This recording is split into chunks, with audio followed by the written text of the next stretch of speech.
మురారి అయితే తన బెడ్రూమ్లోనికి వస్తాడు. ఇక తన బెడ్రూమ్లో మొత్తం పూలతో అలంకరించి ఉంటుంది. ఇక అక్కడ ఉన్న పూలు పళ్ళు పాలు చూసి మురారి అయితే చాలా హ్యాపీగా ఫీల్ అవుతాడు.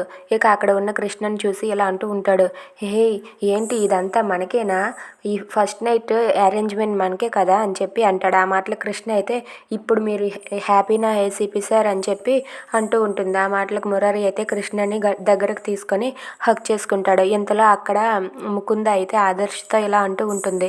ఆదర్శ్ ఫోన్ మాట్లాడుతూ ఉంటే ముకుంద వచ్చి ఇలా అంటుంది, ఆదర్శ్ నువ్వంటే నాకు అస్సలు ఇష్టం లేదు. మురారి చెప్పాడని చెప్పే నేను నిన్ను పెళ్లి చేసుకున్నాను. ఇప్పటికీ కాదు ఎప్పటికైనా సరే నీ మీద నాకు ఇష్టం కలగదు. నా మనసులో ఎప్పుడు కూడా ఆ మురారినే ఉంటాడు. నువ్వు మాత్రం అస్సలు లేవు. నన్ను క్షమించు ఆదర్శ్ అని చెప్పి ఆదర్శ్కి నిజం చెప్పేస్తుంది. అది విన్న ఆదర్శ్ అయితే ఒక్కసారిగా షాక్ అవుతాడు.